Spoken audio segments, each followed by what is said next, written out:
VETA ilianza kipindi kile cha baada ya vita kuu ya pili ya dunia kuisha, ndio ilianza. Walianza maaskari kwa ajili ya kutengeneza vifaa vyao, wakaja pale Chang'ombe, sasa ikawa kama ni kituo chao, baadaye ndo serikali ikasema tuanzishe chuo cha ufundi. Kwa hiyo ndo ilianzia hapo hivyo. Sasa kipindi kile cha NVTD aisee, VETA ilisaidia sana Tanzania. Yaani usione hivi vitu ambavyo tunaviona sasa hivi ni product ya VETA, kwa sababu viwandani watu wote waliokuwa viwandani walipata skills kutoka kwa NVTD toka miaka ile. Ukiangalia si kiwanda cha Coca-Cola, si kiwanda cha bia hicho miaka ya nyuma ile, viwanda vitu vya zamani ile nani Sungula Taxi, unataja viwanda vya zamani sana hivi. Sungula Taxi, kuna Mbeya Taxi, kuna Mwa Taxi ambayo iko Mwanza, kuna Urafiki Taxi, kuna kiwanda cha Tanga cha mbolea kisha kufa siku nyingi watu hawajui Tanga huko. Alafu kulikuwa kuna viwanda mikoani. Sasa mfikiria wote wale hawakusoma nje ya Tanzania, walifundishwa na VETA. Hebu rudia tena kauli hiyo mtazamaji apate kujua. Wote ambao walikuwa kwenye viwanda ambao nimevitaja na ambao sijavitaja walisoma NVTD kipindi hicho, walikuwa waendi nje ya nchi. Kwa hiyo ina maana mashine zetu zote unazoziona kwenye viwanda walikuwa ni product ya VETA. Na hapo ilikuwa inaitwa NVTD. Kiongozi, hapo kitu kimoja cha kukazia sasa kwa serikali imefanya mengi kuhusiana na ndani yake taasisi ya VETA, lakini kuna swala takiwa ukazia hapo kwamba vitu hivyo vyote ambavyo ulivyoongea, kumbe wazawa kama wazawa wao wanaweza wakafanya mambo makubwa zaidi. Kwa hiyo takiwa sasa, hebu toa neno la ukazio hapo serikali pale kusikia. Mimi nafikiri kitu cha kwanza ambacho serikali inatakiwa ikikazie ni skills au ufundi ule wa raia wake, kwa sababu ukichukua kwa mfano China, Korea na Malaysia, nchi ambazo zilikuwa wamekuwa sana kiteknoloji, wametumia zaidi wataalamu wao wa ndani.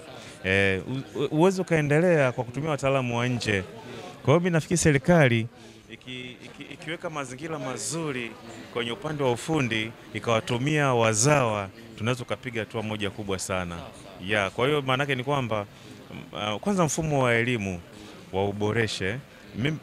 Mimi niko VETA, lakini napendekeza zaidi, maki lazima uwe muwazi. Napendekeza zaidi mfumo huu uliopo sasa hivi uboreshwe, kwa sababu unajua sasa hivi teknolojia imeongezeka sana. Mitaala ile ya miaka ya nyuma na mitaala ya dunia iliyoko sasa hivi vinaenda tofauti.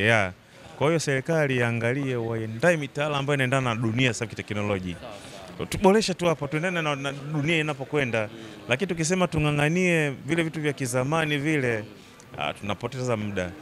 Haitaki sasa hivi wanafunzi wetu au vijana wetu wajifunze kutengeneza mashine ya tofali au wheelbarrow.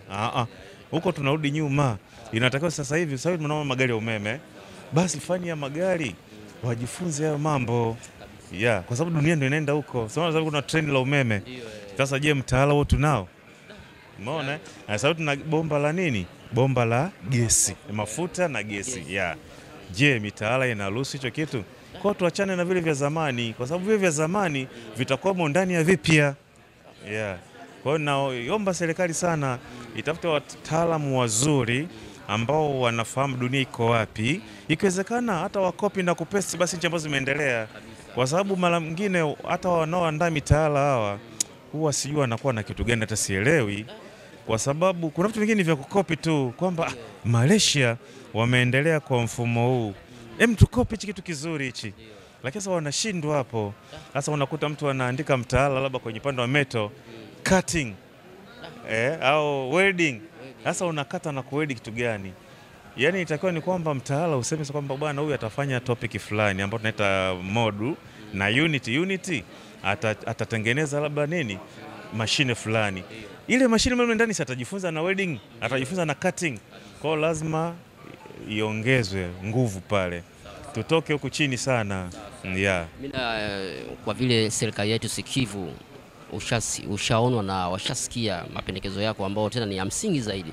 Mimi na imani kwa serikali hii inaongozwa na Rais Samia Suluhu Hassan, anaweza akafanyia kazi kwa namna moja ama nyingine. Na kwa kumalizia